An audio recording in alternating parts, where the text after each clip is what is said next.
Case review time. All right. Number one, this iPad is too small to draw on. But this is what I'm told I always do it on.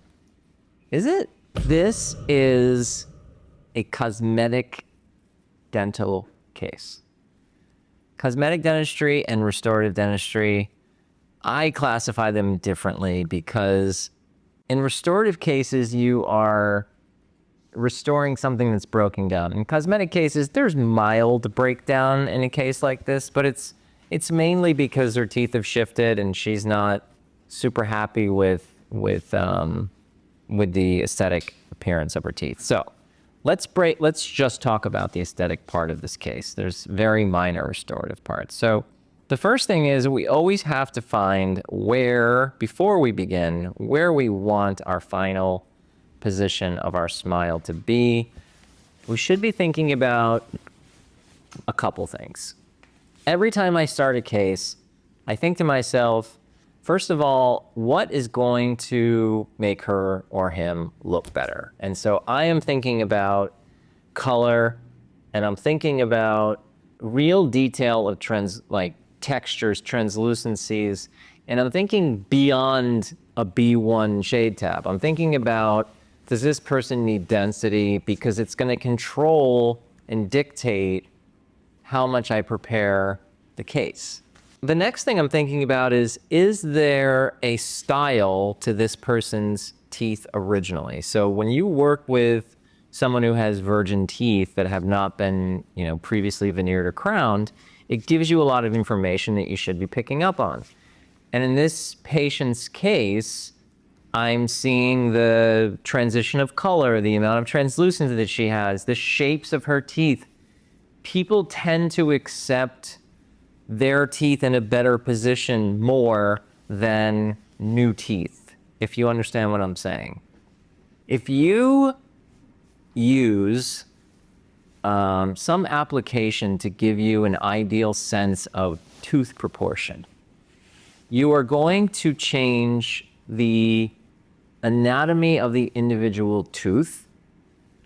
And if you change the anatomy of the tooth and you change the texture and you put heavy grooves when they had flat enamel teeth, or if you put really narrow teeth when they had wide, shorter teeth, because you're trying to gain some ideal, that is when patients tend to look at themselves and say, I don't recognize this person, it looks off. And they may not be able to articulate these things to you, but trust me, that's one of the things they're seeing. So when I'm looking at a case like this, I am saying, okay, she may have enhanced her lips a little bit, which if she has, it creates shadow. So we want to put a little more punch of color in. I'm noting the surface texture of her original teeth. I'm noting the anatomy of her original teeth. I'm noting the levels of translucency of her original teeth, but she needs her teeth straightened. She needs her two front teeth narrowed because we need to make room to bring those laterals forward and really expand the arch. And then she needs, a brighter color. Those are the main things. Now, there are many different ways to do this. I'm just going to show you my way. I look at the midline. I'm seeing that the apice of 8 and 9 are different. I'm seeing that the apice of 7 and 10 are different. So these are going to need small little tweaks with a laser. I'm seeing 6 as being different apically than 11. And I'm also thinking about how I'm going to prepare this case. People always want to know, am I going to get those pegs? And when you look at a case like this, I don't know what you're thinking, but I am not thinking that I'm going to give them pegs. I am thinking that to get, my question mark on preparation is going to be right in this region. Do I need to break this contact, or can I angle the belly of this in and then prep this lateral from the lingual to bring it forward and not have to break through the contact, which gives that appearance of over preparation. Here you can see from the side, she has a crown back here.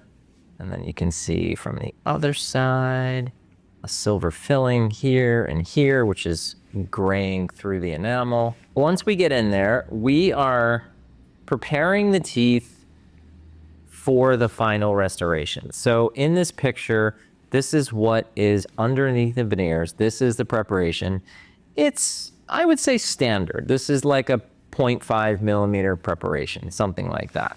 Each tooth is going to be prepared differently. So this is obviously prepared for a crown. These were veneer inlays. I did not have to break contact, but you can see how I angled the belly of this tooth in to make room for this lateral to come forward. Now, the graying of the tissue is from me lasering it, and then we have to pack medicine in the gums to stop them from bleeding so that we can take a clean impression. This is my first shot at Temporaries, which I think look great. Now, the only difference is I showed her one where I still kept the anatomy of her central and one where I narrowed the central to see what we liked better. She happened to like the narrower centrals. I happen to like the wider centrals, but you know, it is what it is. And so coming home to this, you can see we've narrowed the two centrals. We're now showing a full display of teeth all the way back to her first molar. So she's now showing 12 teeth. Even though the gum heights of the canines are not even, what you're doing is balancing the position so that they don't stand out. The ceramic is smooth. The translucency followed her original. There's some great details of tucking these laterals in a little bit that makes her central still stand out because that is how she was known in her smile. And overall, it's just a great cosmetic result. Another thing that I really like about this smile is she allowed me to really open up these embrasures. And these embrasures means the space between the canine, premolar. The reason I like doing this is because when people want to look younger, you have bigger embrasures. As you get older, you grind your teeth and you flatten your teeth. So sometimes people come in and they say, I want my teeth even straight across. And I say, that means you want to look old and aggressive. They are thinking in their mind, no, I want perfect teeth. But perfect teeth, there's no such thing. It's perfect for the patient. So whatever you're trying to achieve, you have to create it in your mind, in your preparation, in your temporaries, and then it will come to life in your ceramic. That's it.